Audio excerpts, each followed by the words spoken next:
इससे उसकी आत्मा को जो संतोष मिलेगा, जाते जाते जो सुकून मिलेगा कि मेरा सेठ कितना बड़े दिल का है कि जिसने एक नौकर को भी, एक कर्मचारी, अपने मातहत को भी धन्यवाद देने की कृपा की।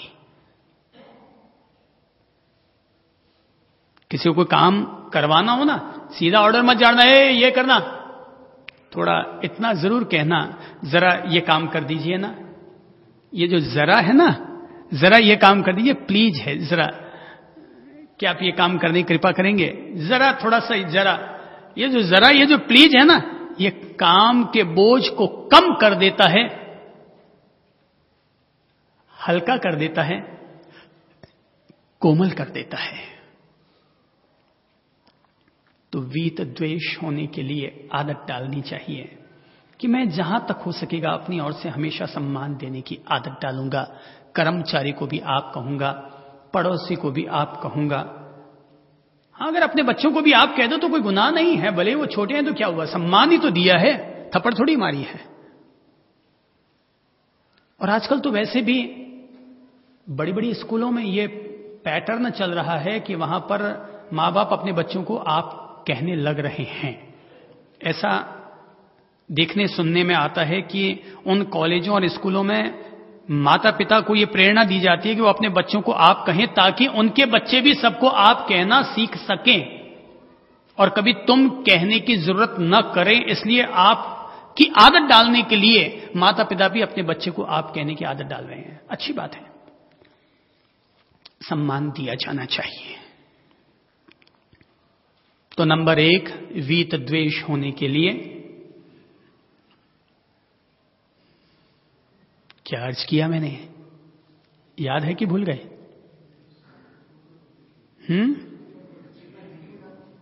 क्या करेंगे? तीव्र उग्र प्रतिक्रिया नहीं करेंगे। नंबर 2, दूसरों को नहीं, सबको ही, खुद को भी सम्मान दो ना भाई, खुद का भी अपमान थोड़ी करेंगे अपन, सबको सम्मान देने की आदत डालेंगे। तीसरा, गलती करने वालों को माफ करने का बड़प्पन जरूर दिखाएंगे। गलती करने वालों को माफ करने का बड़प्पन दिखाएंगे। गलती हो जाए कोई बात नहीं, ठीक है।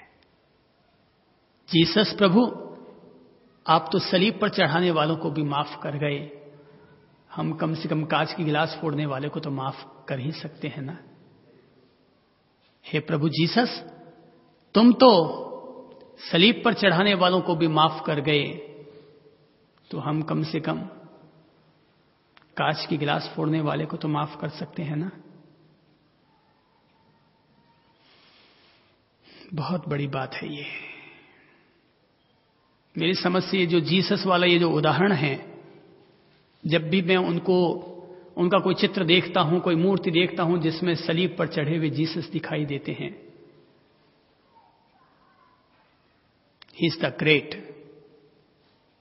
बहुत महानतम ये उदाहरण है, महानतम ये प्रतिमा है कि जिसमें जीसस को सलीब पर चढ़ाया हुआ दिखाया गया है।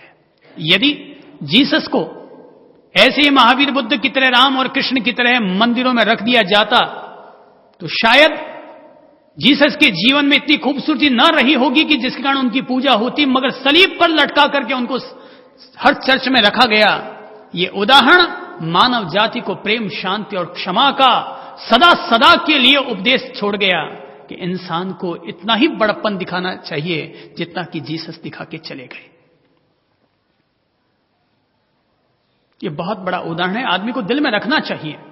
और दुनिया भर के जो ईसाई लोग हैं उनको तो जरूर रखना चाहिए। वो केवल क्रॉस को गले में ना लटकाते फिरें, वरन वो जीसस के पद चिन्हों का अनुसरण करते हुए अपनी जीवन में भी उसका आंशिक बड़प्पन दिखाने की आदत डालें कि वो तो सलीब पर चढ़ाने वालों को माफ कर गए, हम कम से कम कांच की गिलास फोड़ने वालों को तो माफ कर सकते हैं ना।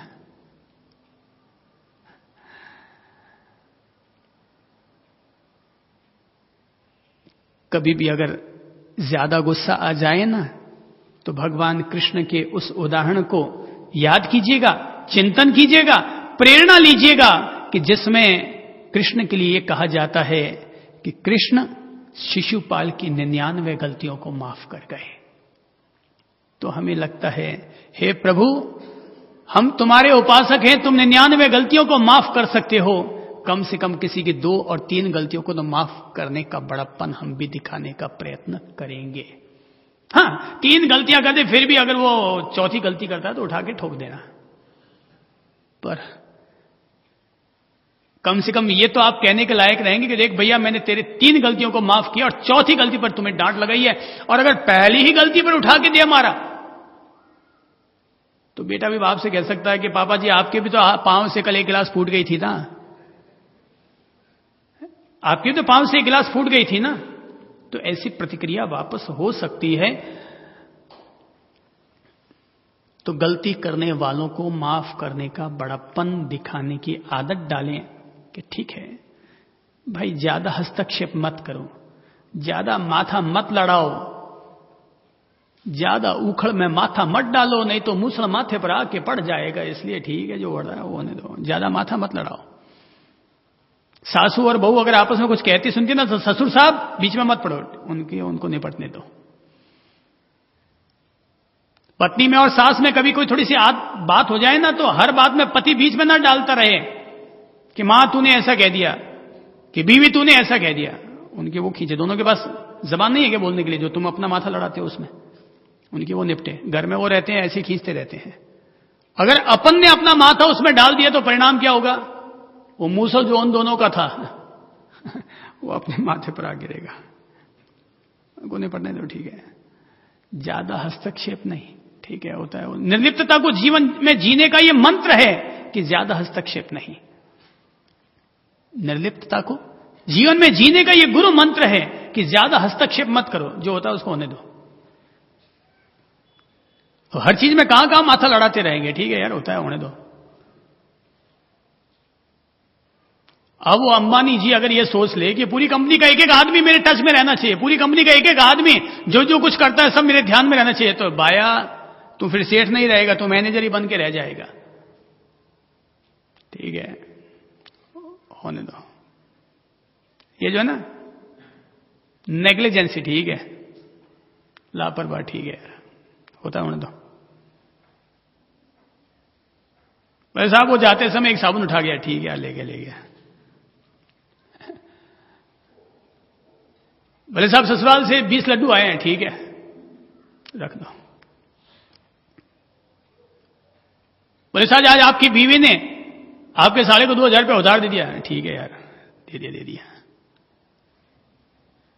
और अगर आपने कह दिया तो सावधान, पत्नी के पास इतनी बातें आपको सुनाने के लिए आप अपन सहन नहीं कर पाएंगे, इसलिए ठीक है।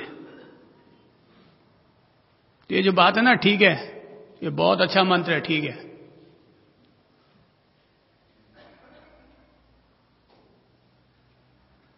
अभी मुझसे पूछ रहे थे कि साहब मैं 2 घंटे के बाद 1 घंटे के लिए शहर जाना चाहती हूं। मैंने कहा ठीक है,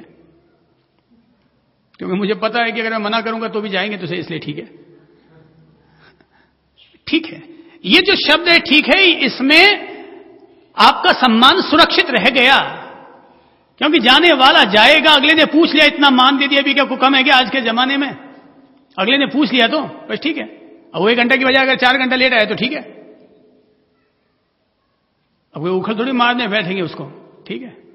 ये बहुत अच्छा मंत्र है जीवन के लिए, ठीक है। मैं क्या यस मैन थोड़ा ज्यादा हूं, कोई पूछता है साहब ऐसा कर लो, ठीक है, अगर नहीं करूं, हां ठीक है, मत करो। तो अगले की बात से, अगले के अंदाज से समझ जाता हूं कि आदमी यस में जवाब पाना चाहता है कि नो में जवाब पाना चाहता है। यस में पाना चाहता है तो यस कर देता हूं, नो में पाना चाहता है तो नो कर देता हूं। हां, अगर मुझे लगता है कि इसमें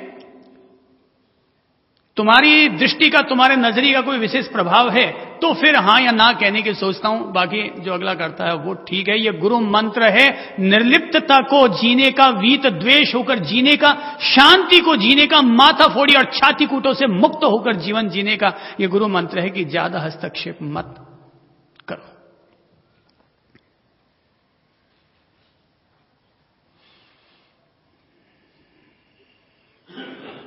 कोई ना कोई तो मंत्र अपनाना पड़ेगा ना जीवन के लिए, क्यों प्रभु जी? कोई ना कोई तो मंत्र अपनाना पड़ेगा। नहीं, एक तो होता है सभी मंत्र अपनाने चाहिए, शुड में और मस्ट में फर्क है। ये तो चाहिए है और अपनाना पड़ेगा, क्योंकि उसको पड़ेगा के बगैर बात बनेगी नहीं।